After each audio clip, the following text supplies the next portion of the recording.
Good evening, everyone. Welcome to the third installment of Ontario Soccer's Grassroots webinar series. We're here with us today. We have Mauricio Marques and Rodrigo Perdigal, who are going to lead us through the current webinar, which is going to be covering futsal and how we can really develop players through that sport as a standalone, but also how some of those skills are transferable and relevant to the sport of football or soccer as we know it here today.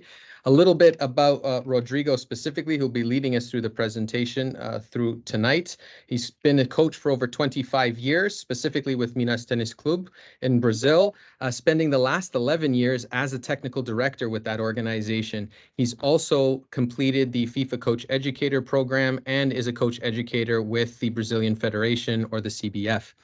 Without any further ado, though, this isn't about myself, Matt Ferreira, the Director of Development of Ontario Soccer, and our other staff, but more about them. So, Rodrigo, without any further ado, over to you.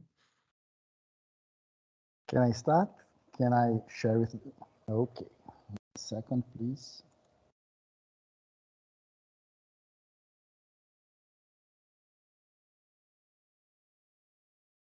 Am I sharing? Yes, you are. Can you see? Okay. Let's start. Hello, guys. Good evening. My name is, as Matt said, my name is Rodrigo. It's an honor, a great pleasure to be here. There are many competent coaches here in Brazil, and I feel really proud to represent them here. Mauricio, thank you so much because about your confidence, about your truth about me. Thank you so much, guys. I will try to explain a little bit about futsal. Let's go there. Here in Brazil, why the futsal is so popular here in Brazil? It's really important to be this contextualization because it's really important to understand why futsal is so important here and why the futsal increase soccer players here in Brazil. Well, the first one, the futsal is a subject in school. What I mean is, the kids learn from school about rules, about tactics, about tactical, and it is really important. It's really good to us as coach because they kids, they can come to training, to practice, they know about futsal. There is a large influence on football. It is great because here in Brazil, we won many world championships in soccer, in futsal, and this influence is pretty important. It's really good because there are so many people talking about this. The futsal here is pretty popular because everyone has access a futsal court. There are so many courts here. There are no fields, but there are so many courts. And with this, to practice futsal is pretty easy. Hey guys, let's go to play, and 2v2, 3v3. Where this no court, they play in the streets. The people use stone as a goal and play 2v2. It's pretty common, pretty easy to play futsal. And another point here, obviously, with this court, with this tradition, the idea, the futsal is really democratic and inclusive. Different, instead of volleyball and basketball, that they need highest players, strong players. In futsal, the little one can play, the fat one can play. It's really democratic. This contextualization is pretty important, but let's start to talk about futsal and football or soccer. Well, both have the same idea when I talk about the game. Cooperation, opposition, intense, pretty intense. They use the same space, obviously, in futsal, in small space. The court is smaller than field, and ball control. This way you can think, wow, it's so easy to give a practice, to run a practice to them. Yes, but not yes. It's not piece of cake because both are unpredictable. there is unpredictability, and it is hard how to plan, how to do something if you don't know what will happen in the game. Well, I will try to give some solutions about this. There is an important point. This is the most important tactical principle: create numerical superiority. For me, this idea is really, really important. This idea is from two guys, one Brazilian guy, Teodo, and another Portuguese guy, Garganta. And we need, please, keep an eye on, because we're going to talk about this principle later. Why futsal can increase football players? Why? The first one, the individual tactic is really similar. They use this same technique, but the most important thing is about the individual tactics. I will talk about the individual tactics. And in futsal and football, the kids or the youth using the same execution, the same ideas, the same perceptions from the game. Futsal is perfect because there are a lot of contacts with the ball. The kid is more fun to them because they practice a lot. On this sport, he's all of the time the protagonist. Instead of football, sometimes he play without the ball. He don't touch the ball 3, 4, 5 minutes. This situation is really important as you think about the futsal as improvement to soccer.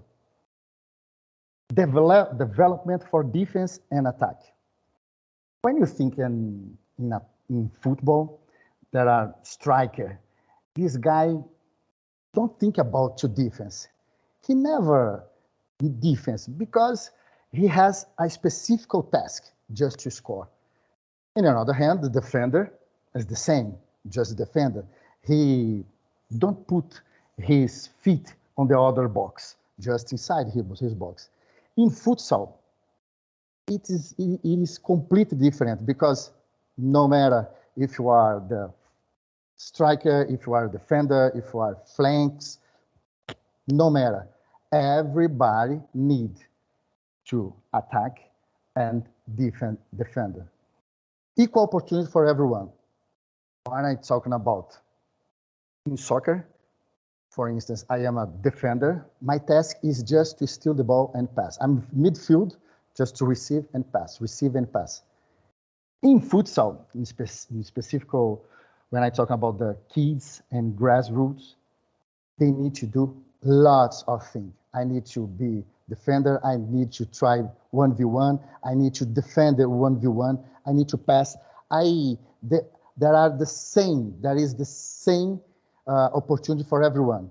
When finish the practice, it's pretty common the mother asks to kid, did you score? Yes, I scored it twice. I played a lot. It was really fun.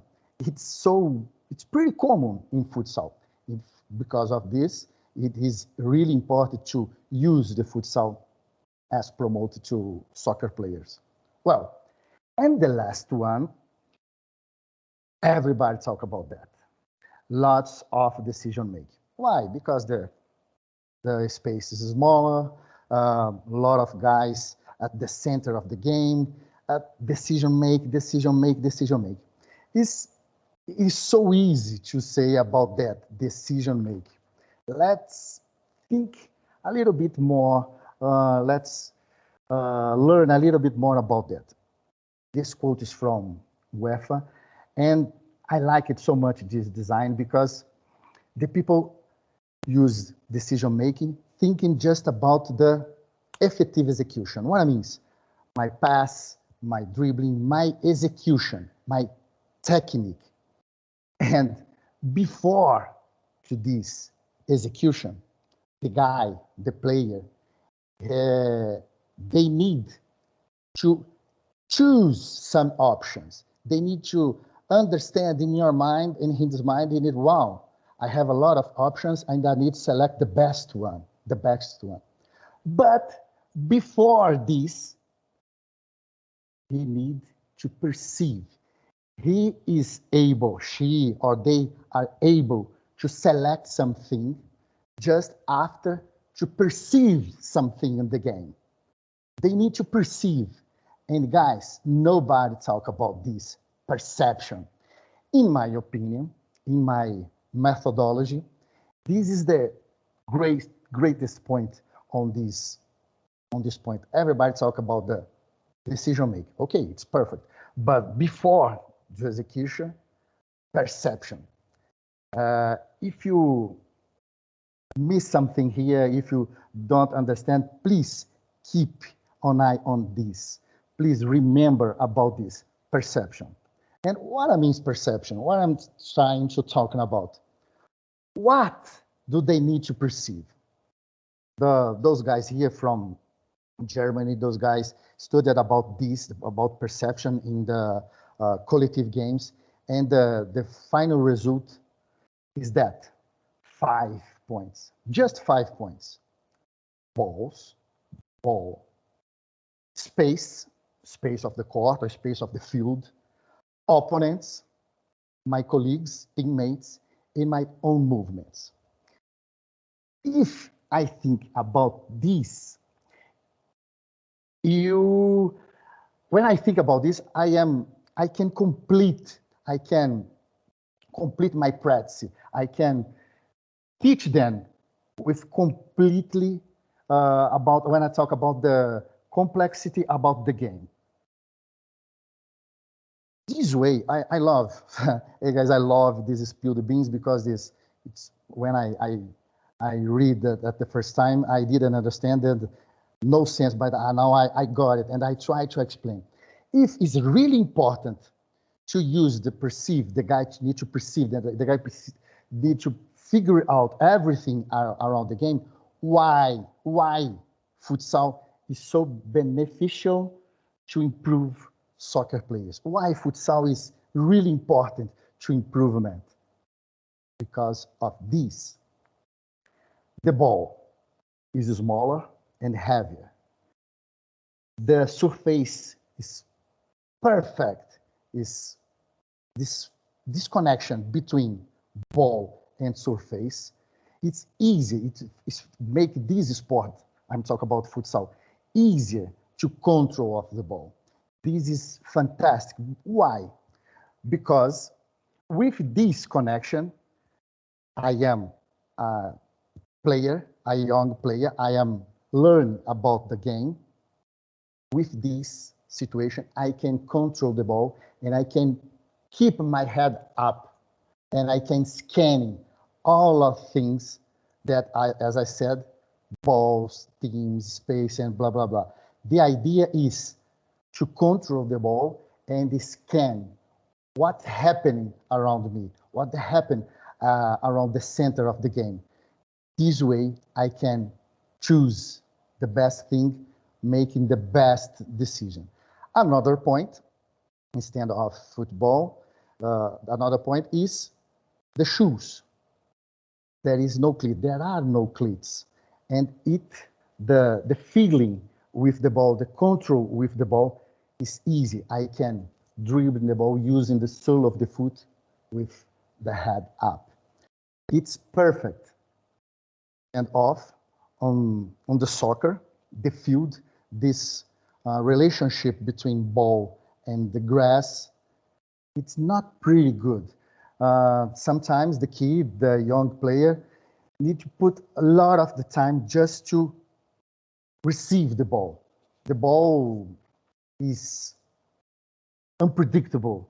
Sometimes to receive the ball is bigger. I can't receive the sole of the foot. It's hard.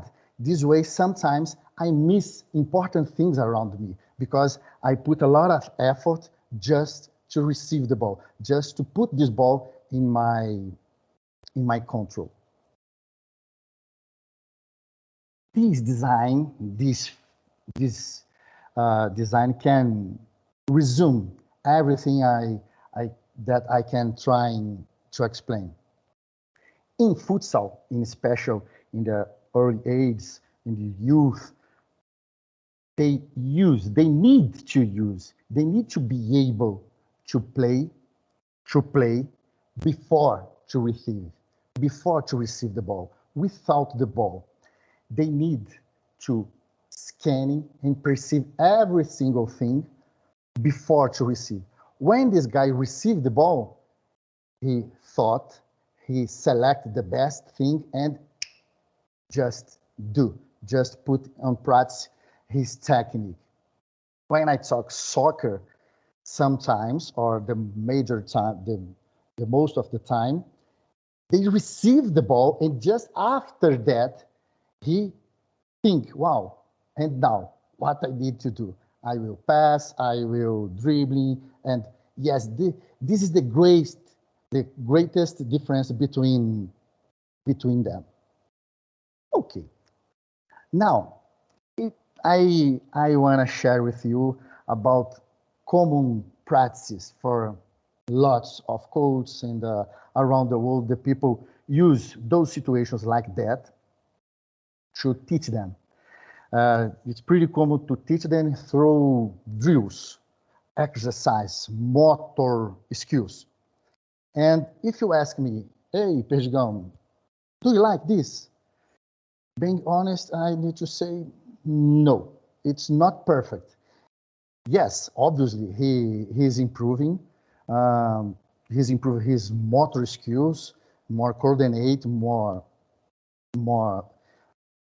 technique, the more accuracy technique, but it's not enough to teach them. No matter, doesn't matter if it's in soccer, if it's five-a-side, if it's in futsal. We need to put those things on this situation. Let me tell a little history.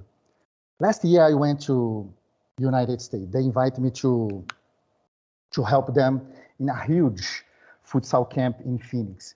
And over there I saw a little one boy. He was 8 years old, something like that.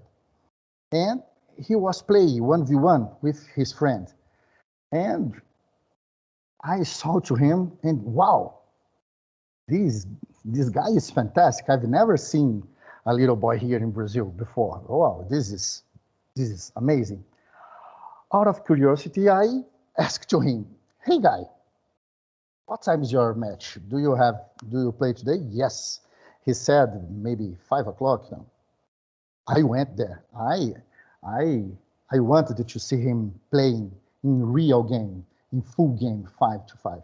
And I was there and I got frustrated because he was really selfish. He lost lots possibility to play together, to create numerical superiority, to play as a team. He played for himself. He didn't play by himself.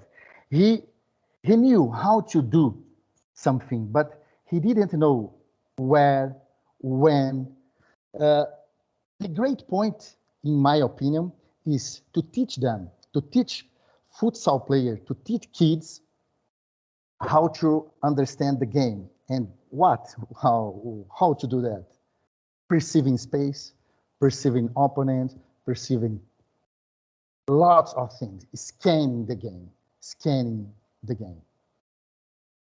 Maybe you are thinking, well, okay, without drills, it's not important. How to teach them? How to use those five things?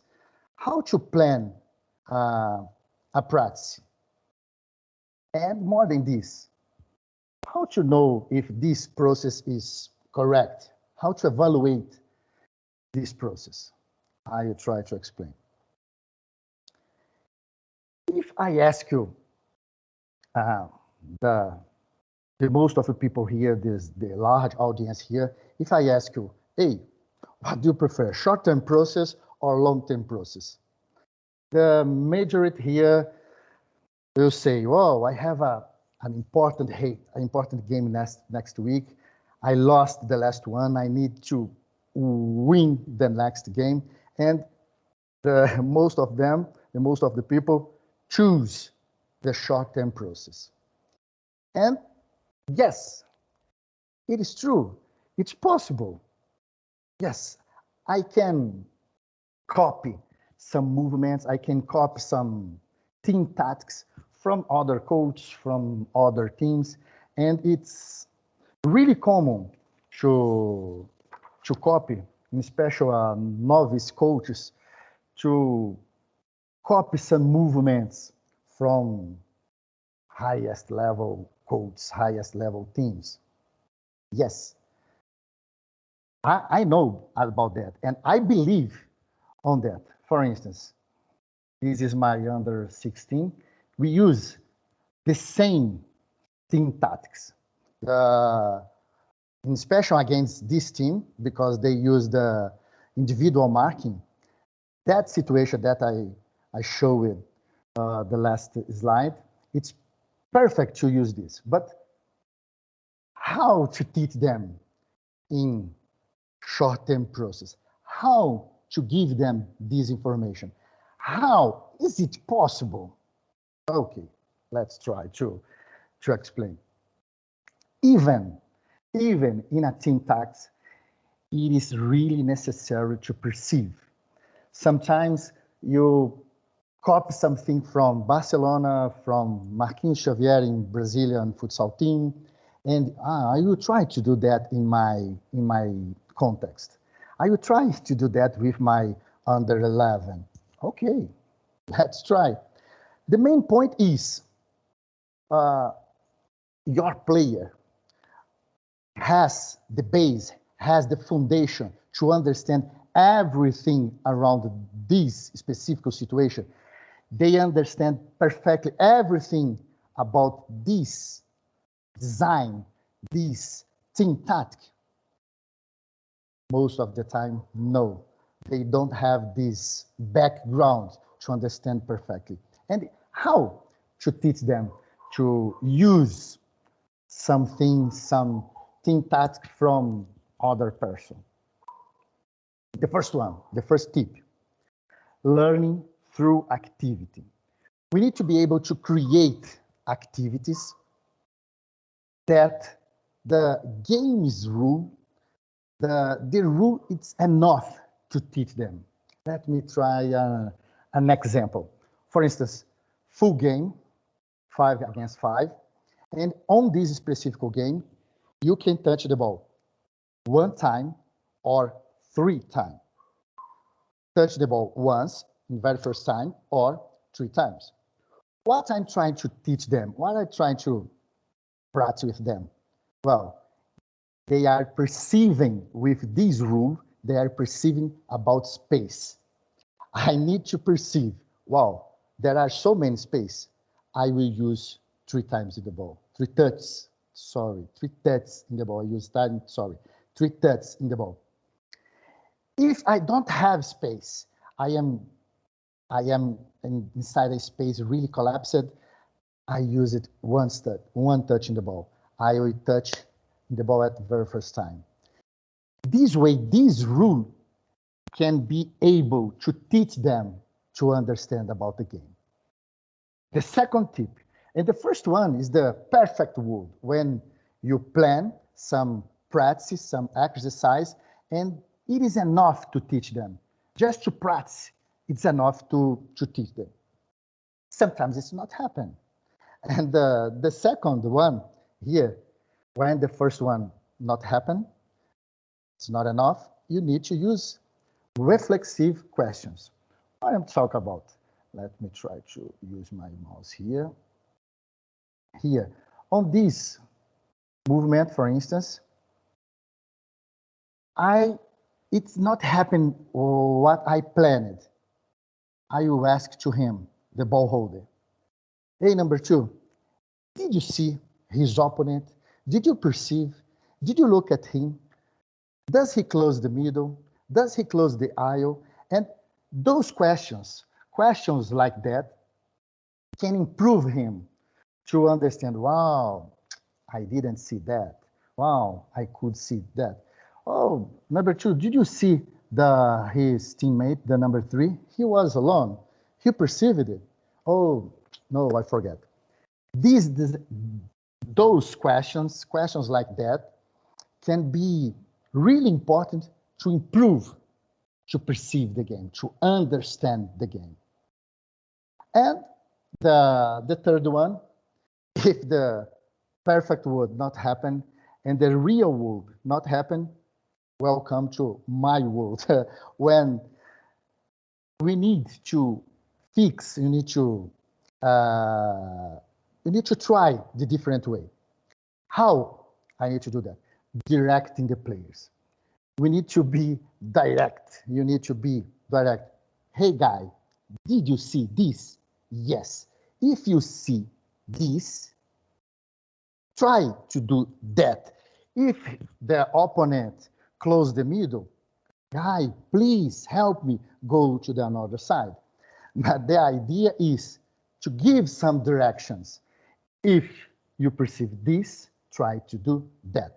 But the tips on this sequence: rules, questions, and directions. And sorry to say that, but there is no short-term process. Sorry. Sorry, Rodrigo. Sorry to interrupt you. Please. Matt, could we do a question? Could we run a question now, or you prefer to do it at the end? I was speaking to Rodrigo. I think we were going to leave it to the end, but Leave it to the end. Okay, that's fine. I'll put in the chat and then we can talk about it. I wanted to ask Rodrigo about the limiting the number of passes, but we talk about it, everything at the end. No worries at all. Keep going, Rodrigo. Sorry. Okay. Well, if there is no short-term process, we need to work with long-term process. And I believe on that. Guys, I believe on that. This is the Brazilian Championship. This is under 17s. This guy perceived a lot of space behind his opponent, direct opponent, and he just beat. He just goes. On this situation, overlapping and pass to target and pass back.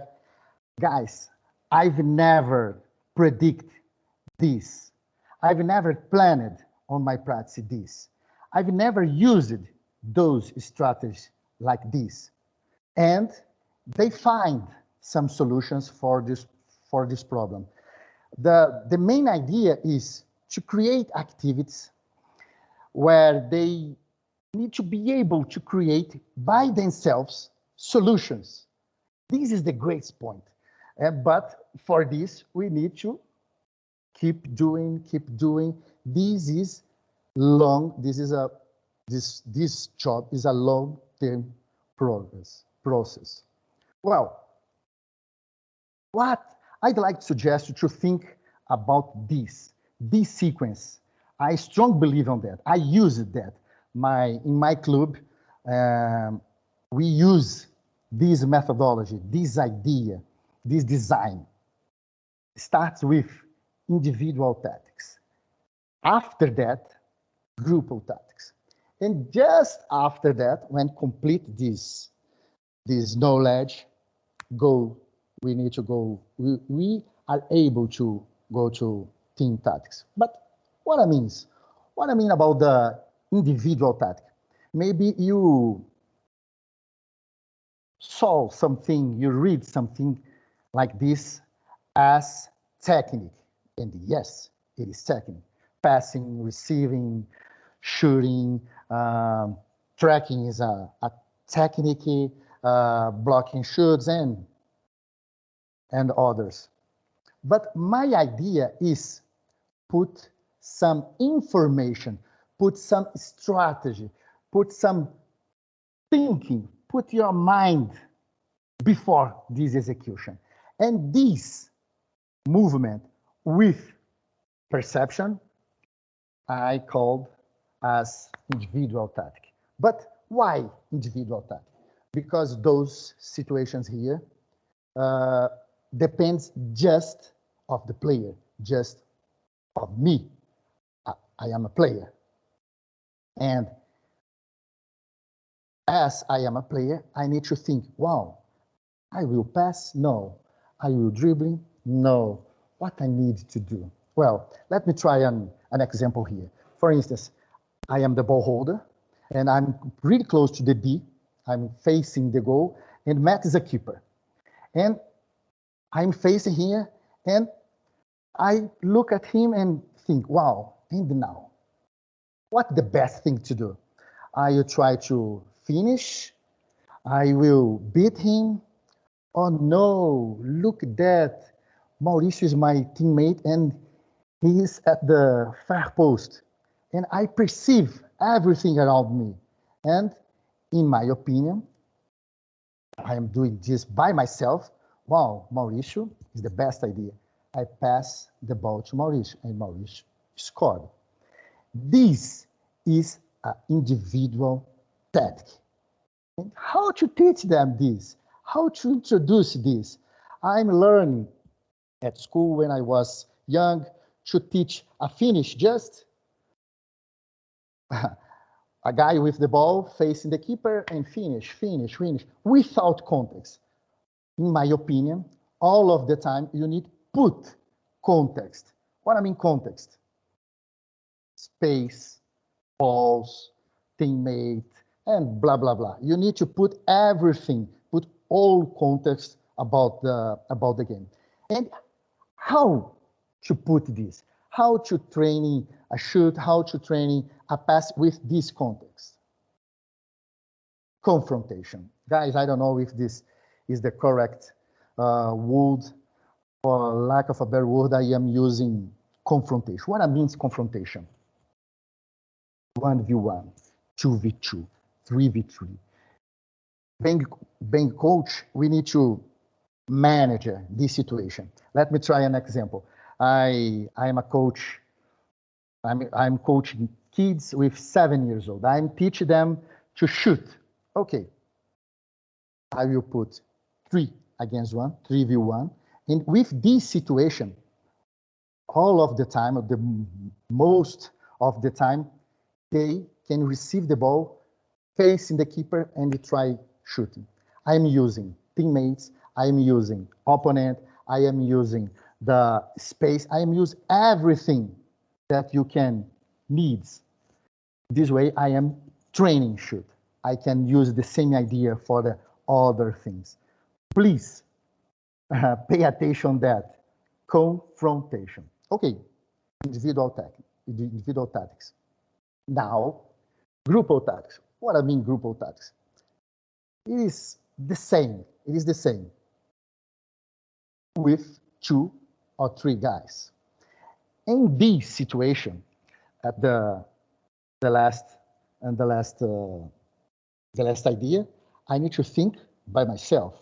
And now I need to think with my colleague, my teammate. We need to solve some problems together. We need to look and, wow, what we need to do to solve this problem, how to resolve this. I don't know. We need to resolve. And this connection between 2 or 3 is called group tactics. There are so many group tactics, but I choose just the simple ones here. 1-2, overlapping, defense, covering, switch marking, but there are lots. And I try to explain more about the 1-2 because it's easier. This is situation. They perceive there are a lot of space behind the defense. The ball holder is pretty close to his opponent, direct opponent. He passed the ball and run and receive the ball. It's pretty simple. And look that. This is a World Cup, the Futsal World Cup. Look the guy offering himself to help. This way I can go back to futsal and soccer principle. Create numerical superiority. Look this. Look this guy here. It is perfection. This guy put himself at this very moment. Put himself creating numerical superiority. This guy is pretty close to defender and just run. There are a lot of space here. It's pretty simple, but they need to think together. They need to perceive the same thing together. Why they perceive? They perceive that a lot of space behind, this guy's pretty close, this guy looking at the ball, and it was enough to finish this situation. Well, okay, now maybe you understand a little bit about the individual tactic and group tactic, but sorry again. Please, I'm not sure if it's a problem just with me. Maybe Thiago has the same. I can't see the screen. Can you? Is everybody okay with the video? That's funny. Not sure if it's Thiago raised his hand. I'm not sure if it's this problem, but it's okay. Sorry, it was just me.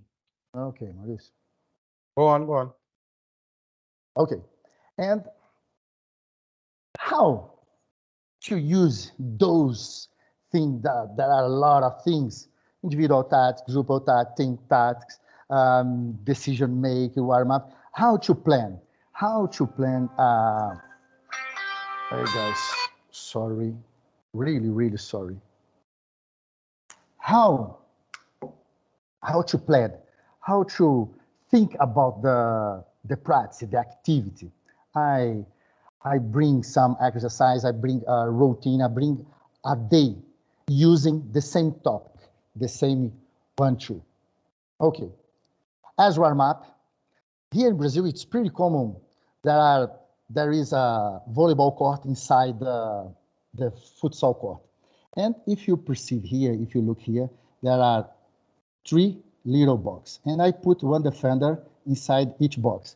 And those guys, this is a warm-up, try to play on this situation, trying to do the 1, 2. Look here in my example. The main idea, it's not to teach them try or practice 1, 2. My goal on this exercise is, guy, you need to look at your defender, and you can pass and go, or you can dribbling. What I am teaching them? I am teaching them to look at his opponent and perceive his body position. The idea is perceive, wow, this guy closed the middle, I will dribbling. Oh, this guy came to approach, I will pass the ball and receive. It's so easy. And I use this as warm-up. It's really fun. They love this situation, and they are increased about to perceive his direct opponent. Obviously, space and the other things. Then another example, perceiving relevant signals. We use this exercise a lot. 3v3, half court, just half court, 3v3, plus 2 floaters in blue, number 11 and number 6. 3v3. And those guys here, floaters, they can touch in the ball just once, just pass in the very first time, just pass in first time. What it implies? If I pass to him, I need to run to help him because this guy can't receive the ball, just pass. This way, I am increase the possibility to train, to practice 1, 2. The idea, the main idea from the game is improve this situation. Improve, wow, I touch to him, I need to run to help them. And this way I am training give and go or 1, 2. Sorry about the sound.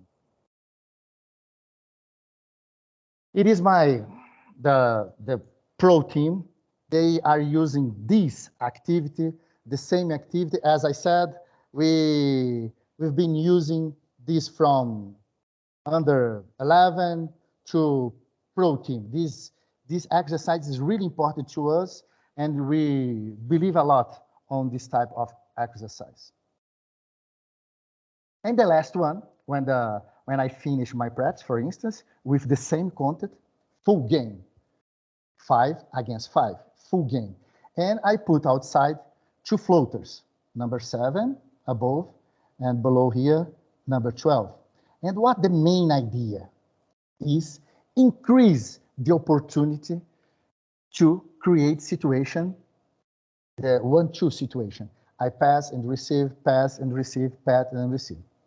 And we need to be smart. If this situation is really simple to them, we need to manage the rules. I can put more floaters. I can create a number of the touches in the ball. Oh, you can touch just one. You can touch in the ball just once, twice, and you can put more defenders. You can put more attackers. You need to manage the rules. You need to put more complexity, or no, you need to decrease the complexity. I need to understand what's happening, because I need to put the level at the same. They need to be equal, the complexity to the kids, to the players, anything. Okay, but I did something like that. I create those activities. I create activities like that, and how to understand if it is enough. It is enough. I need to change something. Well, in my club, we create this assessment 3 times a year. We have a meeting face-to-face with the players, all of them from 12 to pro team, and we show to them we give to them some feedbacks. This is really important. Hey, guy, you need to improve this. You need to improve that. You need to look more about, you need to perceive this. You need to use more your left foot. And we'll give a lot of feedbacks. And twice a year, we send a feedback to parents. Guys, this is perfect. And it is really similar to school. For lack of a better word, I am using report card. I don't know how the perfect name for that, but the idea is the feedback to them as a school. And here, the graphic bar, the blue bar, for instance, here, this is the sum of parameters. In the next opportunity, I can explain more deeply about this, how I am sum, how many parameters, how to sum that. But the main idea is to give them, and the bar, the blue ones and the salmon ones here, is the guy, the player, is the sum of parameters. And the first one to second one, he increase. But this black line here is the team average. And the team average increases as well. This way, wow, the parents can see that and think, wow, my kid needs to improve. I need to help him. I need to give more information. I need to, yes, well, they need to improve. Sorry again, guys, really sorry. I'm embarrassing with this, sorry, finish. Okay, and more than this, we write something. We write some positions, some ideas from the coach, and wow, you need to do, your son needs to improve this, they need to involve on that, he needs to increase this and that situation. It's perfect. Why the final result with this assessment? The first one, parents know what happens. Second one, players know what they need to evolve, they need to improve, they need to put more effort. And for me, coaches know what needs to be done. If I look the graphics and the graphic, it is stable, I need to look at I look about my documents, about my registers. Wow, I did it, it's not enough, I need to change something. Wow, I need to improve more, I need to increase in about other points. The main idea is every everybody gain, everybody, I don't know if gain is perfect, but it's perfect. It is perfect for everyone, parents, players, and obviously for us. Well, the results of this process that we strongly believe, I am really proud to share with you those pictures like that. In my left side here, it is players. At the right side, the same players. Here in 2016, he was playing in my academy, in Minas Tennis Academy, and now he won the Brazilian Championship last year, and he won before last year. Yes, this is a greatest feedback from my process. I'm talking about Minas Tennis process. This feedback is really important to us because, okay, we are champion. We won lots of championship. We play against the best team here in Brazil, and we won. Okay, it's perfect. Many of players are called up to the Brazilian team. This is another feedback. This guy started with us, and he learned from us. We taught them, and yes, they got the highest level. The under 20 Brazilian team. To us, is perfect. This is another feedback because, wow, it's not, we are working not just to win, not just to win competition, but to promote, to put players in another level. And the Brazilian team understand the same way. It's perfect. It's a perfect feedback. And the last one for me is most important. Many players who started with us, they are playing in different countries. Russia, Spanish, Portugal, Belgium, United States, in Asia. And what it means, this process, this long-term process, teach them individual tactic and group tactic.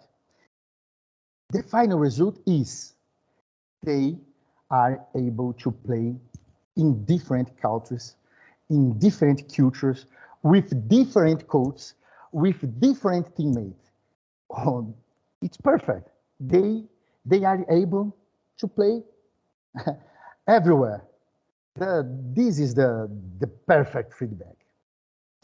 Guys, thank you so much. Really sorry about my poor English skills. I did my best, and I will keep studying. In the next opportunity, I will be here with better English. Matt, thank you so much. The floor is yours. Thanks, Rodrigo. And no, you're too harsh on yourself. English is great. We understood everything, and we're looking forward to now just having open the floor to a couple of questions here.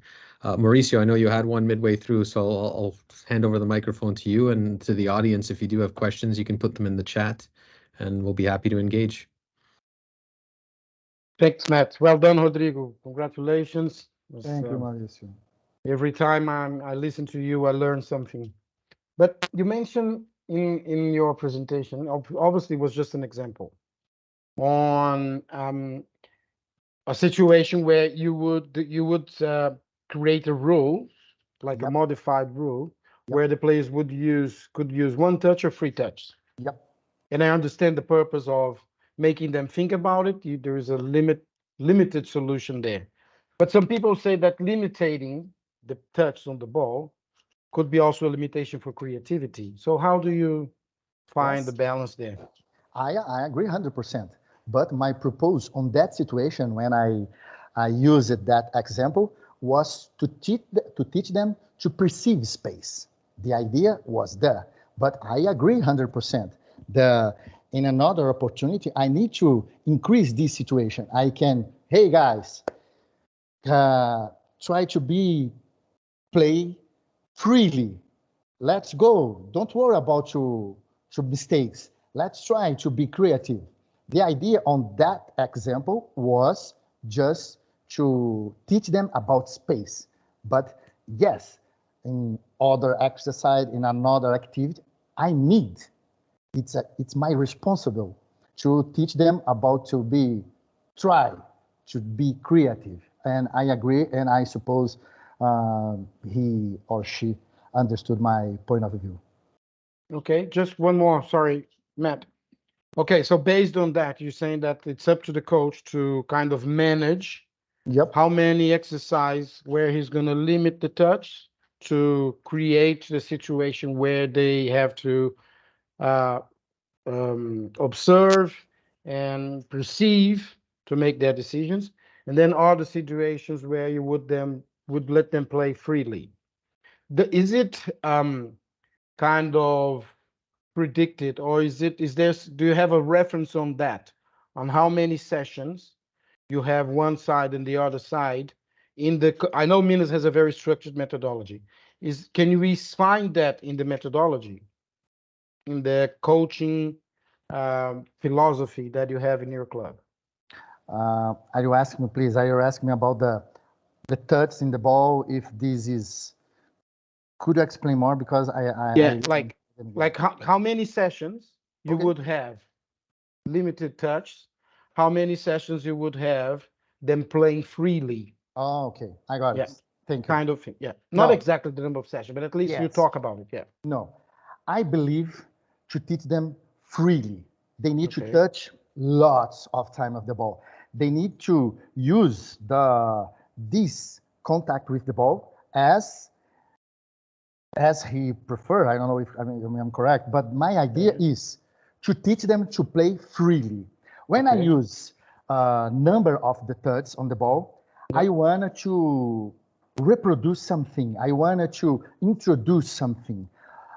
In my opinion, the most of the time you need to give to them the opportunity to play freely, without limit, without rules. The idea about rules is just to promote specific thing. Does it make sense? Yeah, got it. Thank you. Matt? Thanks, Mauricio. I'll dive in with one, I know, and then Alex can follow up with another as we wait for some questions in the chat box. Just looking at Rodrigo, you talked about the importance of perception and the player's ability to pick up those 5 pillars, whether the ball, space, their movement, the teammates, or the opposition, which are great. At what point do you train the player's ability to anticipate the actions, not just the perception? Yes, the idea, maybe we had talked the same thing. The idea to perception is this, to anticipate, to make decision as soon as possible. When I perceive quickly, my body responds pretty quickly about that, because I did it lots, many times before. In my practice, I am a player. In my practice, I used this technical, this tactical, and when I perceive something, I anticipate my movement, and I can do my best in the really quickly. Did you understand what I talked about? So not just anticipating for themselves. I think I'm asking more, and I think you covered it, but just to make sure we're clear for the audience, is the anticipation of what they're seeing. So it's not just seeing that the positions of the opponents are here or the teammates are here. It's looking now for cues that tell you they're going to move this way versus another way. Do you teach that? Is that part of the coaching points or methodology that you use? Yes, I suppose, I imagine, and my final result, maybe I'm talking about that. Creation exercise with confrontation is enough to teach them this. Sometimes you can manage the number of the players, 3 or 4v3, 4v2. This way, he can anticipate something, some situations, because he perceives something. The idea to anticipate, it's come to the same idea to perceive. As soon as I possible to perceive, I can anticipate about my movement, about my position, about my technique. because I perceived it before. Thanks, Rodrigo. Clear now for sure. Alex, I know you had one question. We still haven't had any questions through the chat. Thanks, Matt. So Rodrigo, you talked a little bit about some of the skills and commonalities between soccer and futsal. I just wanted to ask, in your experience in the Brazilian environment, is it common for players to jump back and forth between soccer and futsal, or is it more once they've gone to futsal or once they've gone to soccer, they just stick to that one mode of playing? Hey, Alex, thank you for this question. Yes, here in Brazil, the soccer clubs, the football clubs, they are increased. They are giving support to players to play both at the same times. There are many clubs here, such as Atlético Mineiro, Fluminense, Santos, and other more. They improve this situation to them. The little kids from 8 years old until 13, 14 years old, they need to play both. And when he's young, more futsal than soccer. When he grow up, this change, more football or soccer than futsal. It's pretty common. And here, as I said, the clubs, the highest level, the first division here, are working with this methodology to put them playing both sports at the same time. But Mauricio can explain more about that, but some clubs decide to finish this relationship between both at 14 years old. With 14 years old, they need to choose. Most of them go to football, but there are so many players they like it more futsal. They love futsal. They keep playing futsal, but the most of them go to play just football. I am correct, Mauricio? Yeah, that's totally correct, Rodrigo. And just one more observation that would be interesting, that in the practical side of it, and I think I mentioned that when I was in the summit, is that these clubs that Rodrigo mentioned, they have the futsal coach with a number of kids, and the soccer coach as assistant coach in the futsal competitions and in the futsal sessions. And when they go to soccer, they change the roles. The futsal coach becomes assistant, and the assistant coach for futsal becomes the head coach for football, in a way that the content is complementary, in the way that the content it's summative, it's formative. Sorry, formative is the better.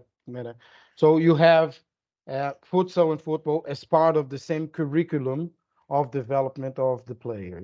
So it's an interesting kind of strategy that the soccer clubs are using here in Brazil. Thank you, Mauricio. Brilliant. Thanks, Thank you. Thanks, Alex. It's an interesting one. So building off that, I guess we got one question from the chat from Diarmid. He was asking about what does the training regimen look like? And by that specifically, how many times a week do they train? What's the balance between futsal and football, especially at those younger ages where they are doing both? Well, with kids, they start with 8, 9 years old, as Rodrigo said. I think based on futsal, it's a progression.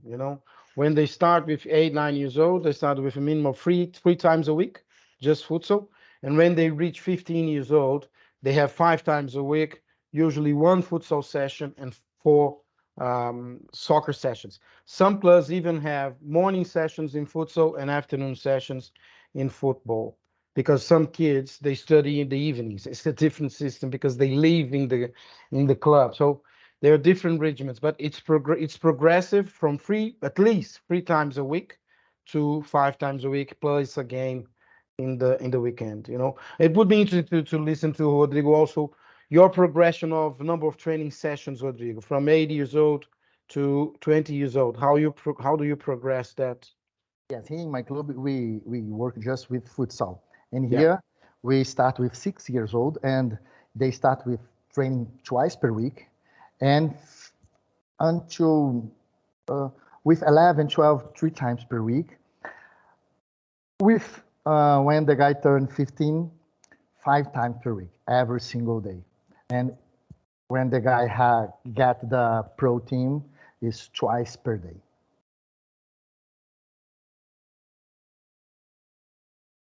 Thanks, Rodrigo. Thanks, Maurice. Following up on a question, Mauricio, I think you put in the chat earlier, and just to maybe explore it a little bit. You talked about how in schools, futsal is embedded in part of the structure of that. Can you tell us a little bit more about how that exists? Is it government mandate? Is it something that the clubs work with the schools directly? Is it the schools taking it upon themselves? Like, how does that work? Yeah, it's interesting. And Rodrigo said that futsal is the subject. What is the subject? It's part of the physical education program, physical education and sports program. So the kids that have futsal as a normal section, as a normal content. So they go through volleyball, basketball, and whatever. But then after school, a lot of schools here, they have after school programs on futsal. So the schools, they have their own team that play their school competitions and things like that. And I had an interesting experience in Australia where we approved futsal as a subject in the state of Queensland. So all these schools were, it's not, compulsory, but was they could use including funding from, and then yes, funding from the government, from the Ministry of Education, that they should invest in the qualification of the teachers so they could run competitions and run regular training for futsal for boys and girls and even mix. But again, depends on the reality of each country, isn't it?